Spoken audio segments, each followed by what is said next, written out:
இவங்க எங்க அக்கா வீட்டுக்கார். எங்க அக்கா இருக்காங்க பாருங்க. உங்க பேர் என்ன சொல்லுங்க? மருதநாயகம். இன்னும் படமே ரிலீஸ் ஆகல, அதுதான் வெயிட்டிங்ல இருக்குது. ஆனா அண்ணன் வந்துட்டாரு. இது வந்து எந்த கம்பெனியா இருந்தாலும் பரவாயில்ல, நான் வாங்குறதுன்னு பாத்தீங்கன்னா இது நாங்கள் பலகாரம் செய்யறதுக்காகவே இந்த கரண்டி வாங்குறோம். இன்னும் கொஞ்சம் கூட ஊத்துறேன். போதுமா? சிரமமா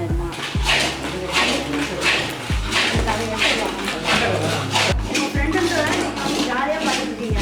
உங்களை வந்து ஒரு நாள் எண்ணெய் போட்டுருவேன்.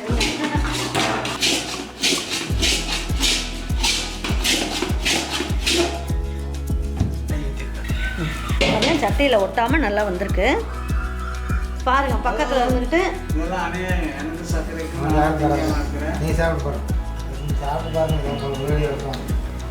நல்லா சாஃப்டாக இருக்கு. வாயை போட்டு கரையிற மாதிரி இருக்கு.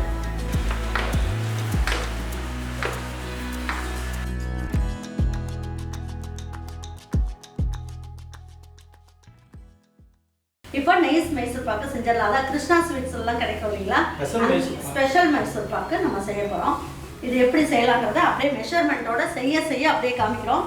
மாஸ்டர் தான் செய்ய போறாரு. அதான் எங்க மாமாவோட ஃப்ரெண்டு. மாமா நீங்க சொல்லுங்க. சொல்லுங்க. இவங்க எங்க அக்கா வீட்டுக்கார். எங்க அக்கா இருக்காங்க பாருங்க.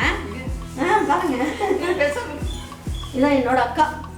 இந்த வீடியோலாம் நான் காமிச்சதுல அக்கா கொஞ்சம் உடம்பு முடியல, அதனால இது என்னோட அக்கா. அக்கா வீட்டுக்காரர் தான். எங்கள் அக்கா பொண்ணு வந்து 2 பேர் இருக்காங்க அக்காவுக்கு. ஏன்னா எனக்கு வந்து நல்ல ஹெல்ப்பாக இருக்கிறது எங்கள் மாமா. எதுனாலும் சரி சொல்லிட்டேன்னா, என் ஃப்ரெண்டே இருக்காங்கப்பா நான் கூட்டிகிட்டு வரேன்னு சொல்லிட்டு கூப்பிட்டு வந்துட்டாரு. சரி செய்ய ஆரம்பிச்சிடலாங்க. அடுப்பு பற்ற வச்சாச்சு. இது வந்து எந்த கம்பெனியாக இருந்தாலும் பரவாயில்ல, நான் வாங்குறதுன்னு பார்த்தீங்கன்னா நயம் கடலை மாவு தான் வாங்கியிருக்கேன். நீங்கள் எதுனாலும் இல்லை, வீட்டில் நீங்கள் அரைக்கிறதுனாலும் பரவாயில்ல. நீங்கள் வந்து என்ன பண்ணலாம், நல்லா கழுவிட்டு நல்லா வெயிலில் காய வச்சு மொறுன்னு அதுக்கப்புறமா பண்ணிக்கலாம். என்ன அப்புறம் இது போதும். நல்லா இருக்கு பாருங்க. இது நாங்கள் பலகாரம் செய்யறதுக்காகவே இந்த கரண்டி வாங்குகிறோம். இது வந்து நம்ம அரிசி போடுறதுக்குலாம் வசதியாக இருக்கும் இல்லைங்களா. பூந்திலாம் செஞ்சோம்னா அரிசி போட வசதியாக இருக்கும். இப்போ வந்து இரும்பு சட்டியில் தான் பண்ண போகிறோம். நல்லா விளக்கிட்டோம். என்னதான் இருந்தாலும் அதில் இரும்பு ஏதாவது இருக்குமே அப்படிங்கிறதுக்காக கொஞ்சமாக தண்ணி ஊற்றிருக்காரு. நல்லா ஒரு கொதி வந்தாலும் தூக்கி கீழே ஊற்றிடலாம் இல்லைங்களா. சரி, ஊற்றிட்டு அதுக்கப்புறம் எடுத்துக்கலாம். உங்கள் பேர் என்ன சொல்லுங்கள்? மருதநாயகம். யாருமே மறக்க முடியாது மருதநாயகம். இவர் பேர் என்னன்னு சொல்லுங்கள். மருதநாயகம் வந்து இது கமல். ஆமாம், அது இன்னும் படமே ரிலீஸ் ஆகல, அதுதான் வெயிட்டிங்கில் இருக்குது. ஆனால் அண்ணன் வந்துட்டாரு. ஆமாம் ஆமாம் பார்த்துங்க. துணி இருக்கேன் வேண்டாம் பாருங்க. இப்போ அடுப்பு பற்ற வச்ச உடனே இப்போ எலுமிச்சம்பழம் கட் பண்ணி அதில் வந்து குங்குமம் தடவி வச்சுட்டாங்க. இதெல்லாம் கிராமங்களில் எல்லாம் பலகாரம் செய்யறதுனாலும் சரி சாமி கும்பிட்டு தான் செய்வாங்க. அப்போ தான் அந்த வருஷமும் நல்லாயிருக்கும், நம்ம செய்கிற பலகாரமும் நல்லா இருக்குன்ட்டு. இந்தாங்க மாஸ்டர், எவ்வளோ தண்ணி ஊற்றிக்கலாம். இந்தாங்க 1/2 லிட்டர் தண்ணி நீங்களே ஊற்றிக்கோங்க. பாருங்க, இப்போ வந்து 1/2 கிலோ கடலை மாவு எடுக்க போகிறோம். இதுக்கு 1/2 லிட்டர் தண்ணி ஊற்றுறாங்க. சர்க்கரை பாருங்க, 1/2 லிட்டர் தண்ணி, 1.5 கிலோ சர்க்கரை.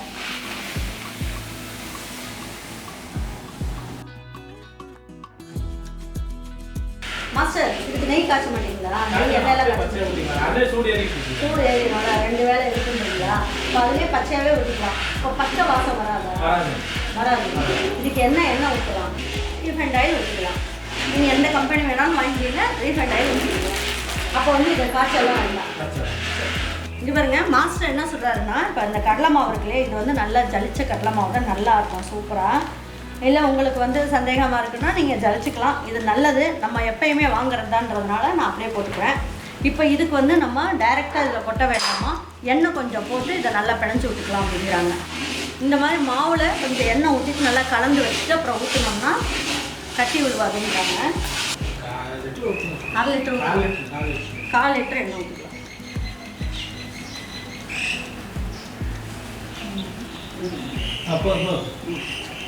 ஒரு 1/4 லிட்டர் கட்டி இல்லாமல் நல்லா பண்ணி வச்சுக்கலாம்.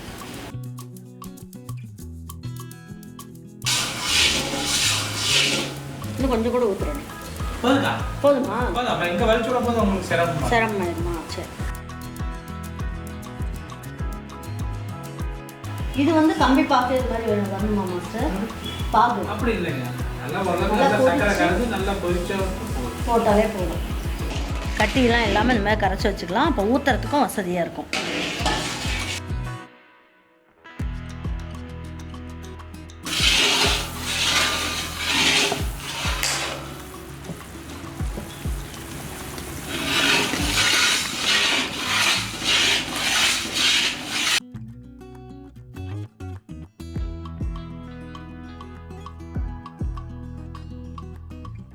அரை கிலோ கடலை மாவுக்கு 1.5 லிட்டர் அளவுக்கு ரீஃபைண்ட் ஆயில்.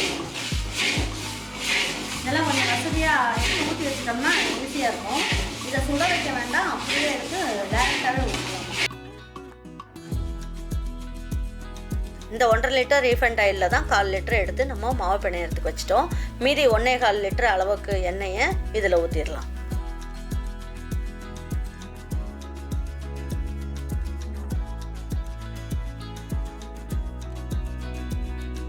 இப்போ நம்ம வந்து அரை கிலோ கடலை மாவுக்கு 1.5 லிட்டர் அளவுக்கு ரீஃபைண்ட் ஆயில் ஊற்றுறோம்.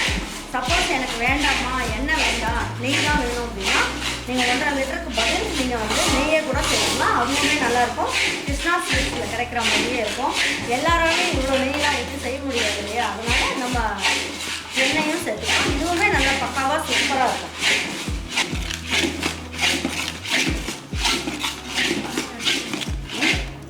ஊற்றுட்டாங்க மாஸ்டர். கொஞ்சம் சரி சரி பட்டுச்சுன்னா கால் பெட்டு வச்சிருக்கோம். சரி சரி சரி.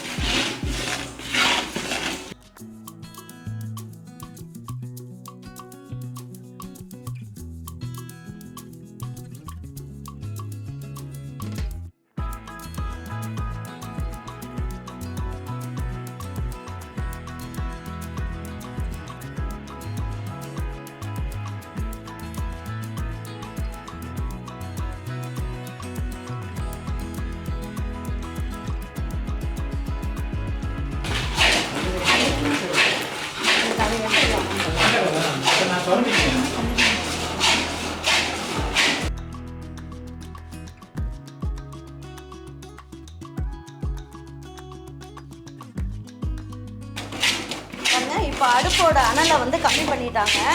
கம்மி பண்ணிவிட்டு இந்த சூட்லேயே வச்சு கொடுக்குறாங்க பாருங்க.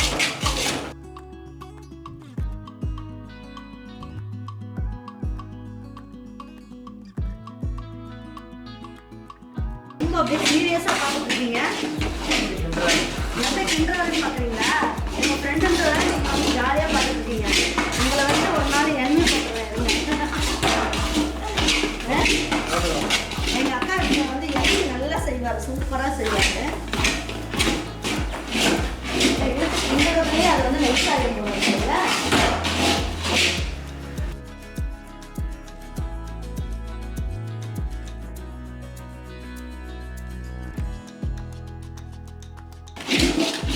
மாஸ்டர், இப்போ நம்ம ஊற்றின எண்ணெயெல்லாம் கக்குது போல இருக்கு. பதம் வந்துருச்சு பாருங்க. பதம் வந்துருச்சுன்னொன்னா நம்ம ஊற்றின எண்ணெய் எல்லாமே வெளியில் கக்க ஆரம்பிச்சுட்டு பாருங்க. தெரியுதுங்களா? முதல் ட்ரையாக இருந்தது, இப்போ பாருங்கள் எண்ணெயெல்லாம் வெளியில் வர ஆரம்பிக்குது.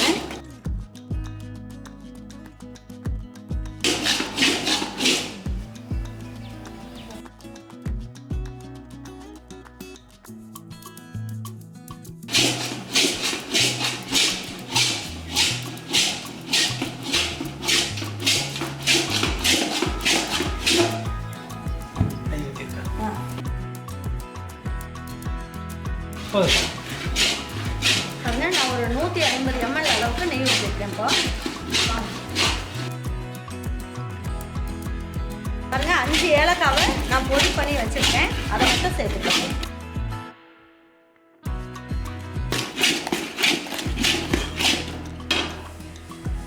கொஞ்சம் நிறையவே ஊற்றணுமா? அப்போ கீழே பிடிக்காம இருக்கும். சரி, இதிலே வச்சுக்கலாமா? எங்கே வைக்கலாம்? அங்கேயே வச்சுக்கலாமா? சரி.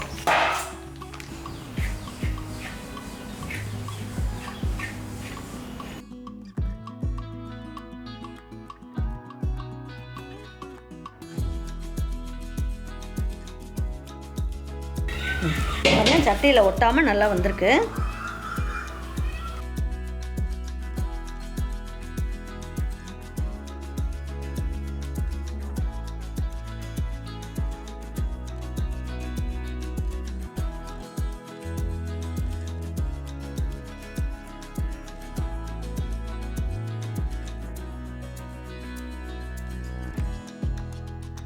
பாருங்க. இப்போ வந்து மைசூர் பாக்குக்கு நம்ம ரொம்ப நிறைய செஞ்சோம்னா தான் இந்த பாத்திரம் ஃபுல்லாக வரும். அதனால் நாங்கள் என்ன பண்ணோம், ஒரு தடுப்பு மாதிரி வச்சுட்டு கட் பண்ணிக்க போகிறோம்.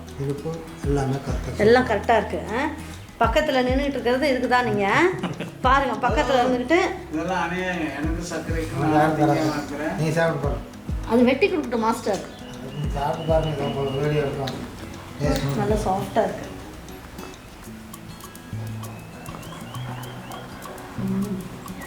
வாயில் போட்டு கரையிற மாதிரி இருக்கு பாருங்க. இது வந்து கிருஷ்ணா ஸ்வீட்ஸ் மாதிரியே இருக்கும். வாயில் போட்ட உடனே கரையும். வாயில் போட்ட உடனே அப்படியே எங்கே தான் போகுதுன்னே தெரியாது. அந்த அளவுக்கு சூப்பராக இருக்கும்.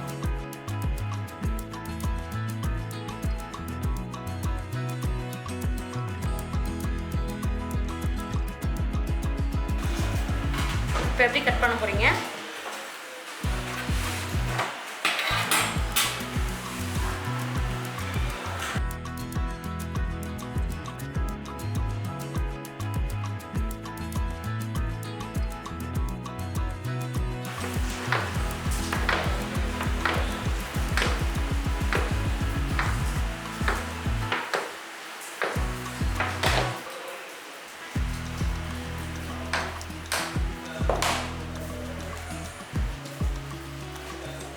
பாருங்க, இன்றைக்கி ஒரு சூப்பரான மைசூர் பாக்கு வந்து நல்லா கிருஷ்ணா ஸ்வீட் ஸ்டைலில் செஞ்சுருக்கோம்.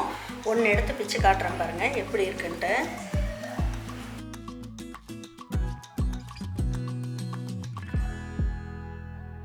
இதே மெத்தடில் நீங்கள் செஞ்சு பாருங்கள். உங்களுக்குமே நல்ல டேஸ்டான